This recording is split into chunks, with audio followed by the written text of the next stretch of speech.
Now let's see another extended charge.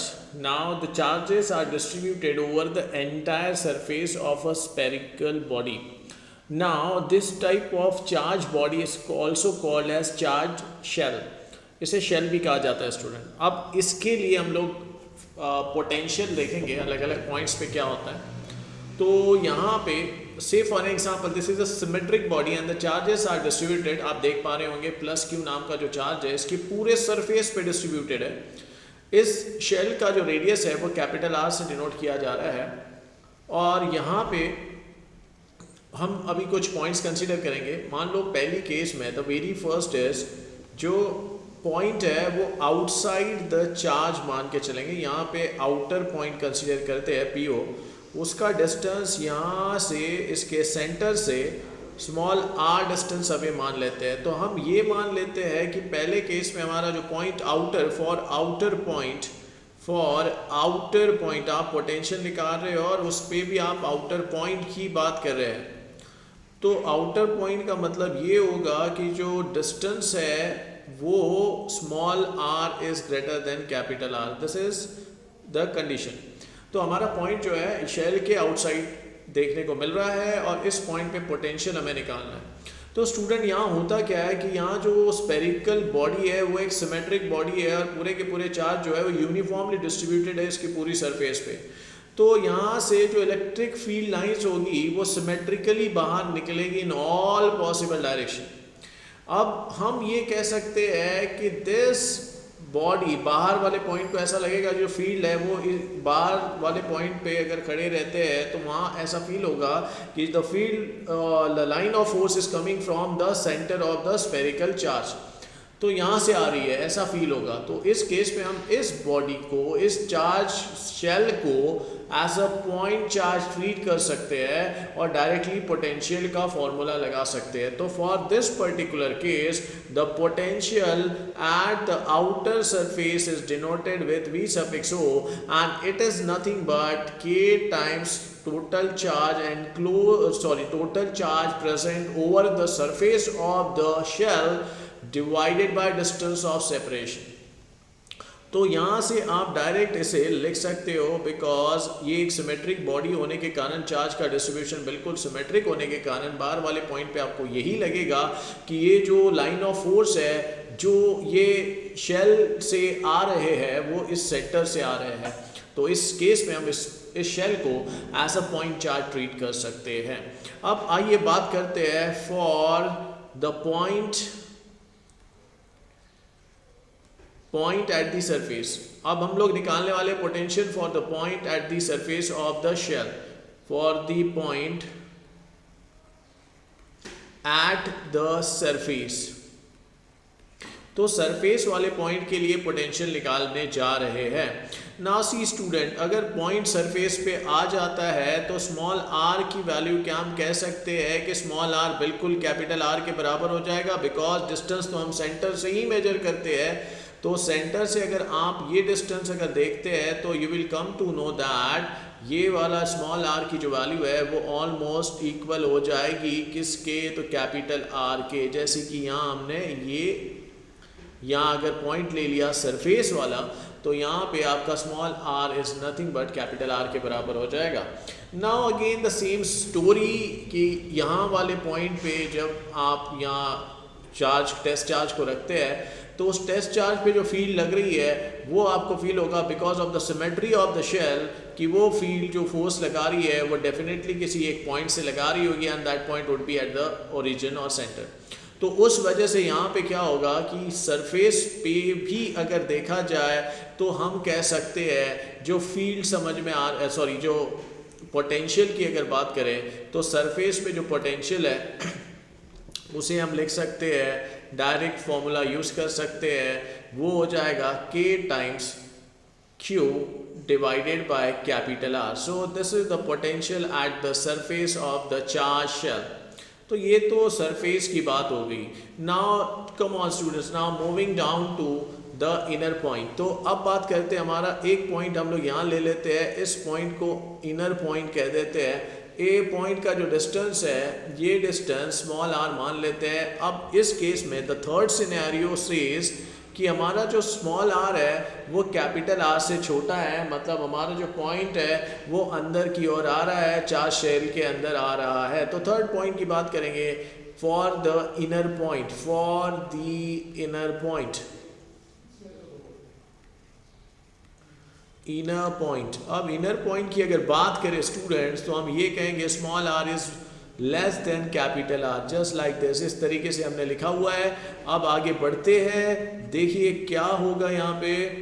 अब इस case की अगर बात करें तो अंदर तो चार्ज प्रेजेंट ही नहीं है, सारे जो चार्जेस है वो तो इस शेल, इस स्फीयर की सरफेस पे है, अंदर में कोई भी चार्ज प्रेजेंट नहीं है। तो अंदर में अगर कोई भी चार्ज प्रेजेंट नहीं है तो इस पॉइंट पे तो फील्ड लगेगी ही नहीं अंदर, इस पॉइंट पे फील्ड तो जीरो हो जाएगी।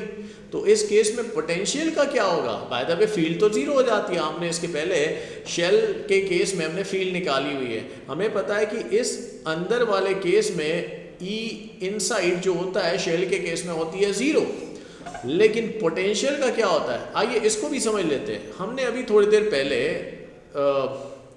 हमने देखा कि भाई आउटर पॉइंट के लिए तो फील्ड जो है बाहर की ओर है, जिसकी वजह से वहाँ पोटेंशियल हमने देखा है कि V0 इक्वल्स टू के क्यू अपॉन स्मॉल आर होता है। सरफेस वाले पॉइंट के लिए भी देखा के क्यू अपॉन कैपिटल आर। लेकिन अंदर वाले पॉइंट के लिए अब बात करते हैं, बिकॉज अंदर में तो चार्जेस प्रेजेंट ही नहीं है, और अंदर में अगर चार्जेस प्रेजेंट नहीं है तो इसका मतलब है inside the shell the field would be zero, अंदर में फील्ड जीरो हो जाती है। तो अब इस केस में अगर मुझे पोटेंशियल निकालना रहा अंदर का इनसाइड द शेल, तो वो क्या हो सकता है? तो आइए जरा समझते हैं उसको क्या होगा। हमने एक रिलेशन पढ़ा हुआ है between potential and electric field. तो हमने क्या पढ़ा हुआ है स्टूडेंट? तो हमने पढ़ा हुआ है कि इलेक्ट्रिक फील्ड जो है वो होती है नेगेटिव ऑफ पोटेंशियल ग्रेडियंट। ये हमने पढ़ा हुआ है student, negative of potential gradient, ये हमने पढ़ा हुआ है। तो इस केस में हम लोग अंदर वाले पॉइंट के लिए हम लोग इस रिलेशन से ही फील्ड पोटेंशियल कितना होगा अंदर वाले पॉइंट का वो निकाल लेंगे। तो इसको क्या मैं ऐसे लिख सकता हूँ, E inside equal to minus d V inside upon d r. Okay, अब बात आती है कि as we know for a shell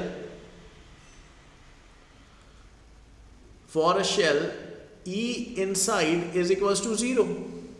तो ये वैल्यू अगर यहाँ डाल दी जाए, ये वैल्यू अगर यहाँ डाल दी जाए तो क्या नहीं से 0 equals to minus d V इन, इसे इनसाइड पोटेंशियल की बात करेंगे, और डी आर इक्वल्स टू 0 हो जाएगा।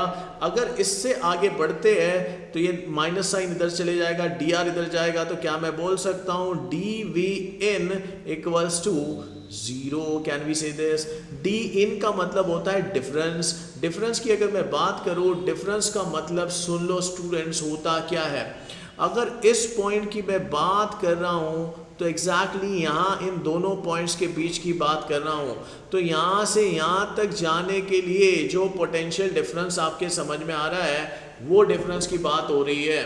तो डिफरेंस का मतलब है इस पॉइंट, सरफेस वाला पॉइंट और ये पी आई पॉइंट के बीच का जो पोटेंशियल का डिफरेंस आ रहा है, that difference are we talking about. और वही यहाँ हमें समझ में आ रहा है कि अंदर में पोटेंशियल डिफरेंस हो रहा है 0।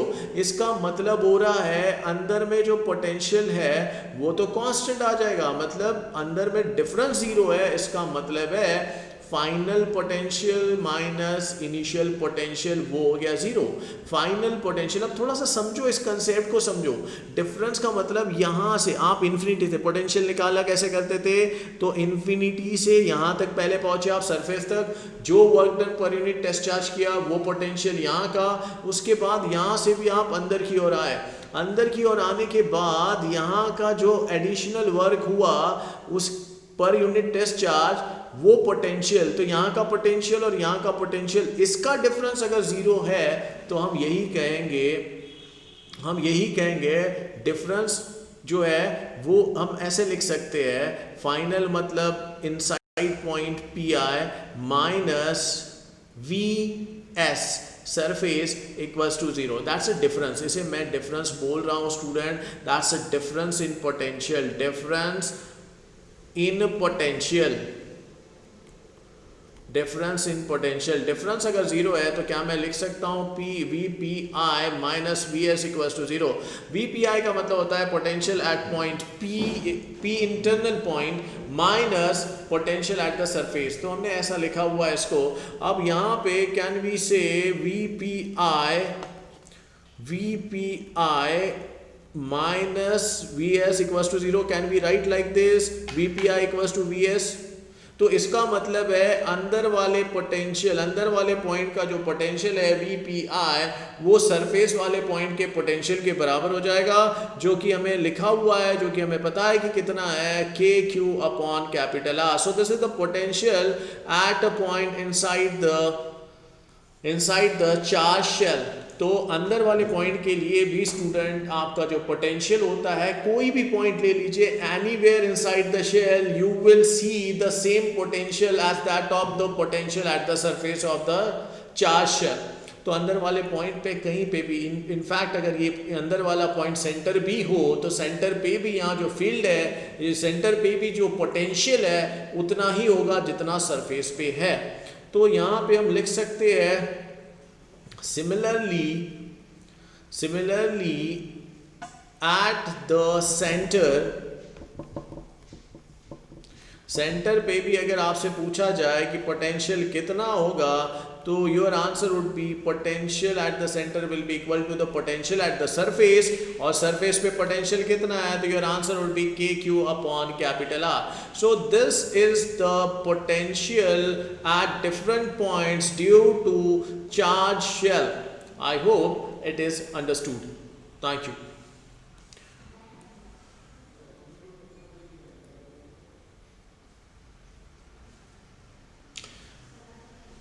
अब हम एक और चीज देख रहे हैं इधर, यहाँ पे इसका ग्राफ एक ग्राफ इसका बना लेते हैं। तो यहाँ ग्राफ की अगर बात करेंगे तो graph is plotted between potential and distance.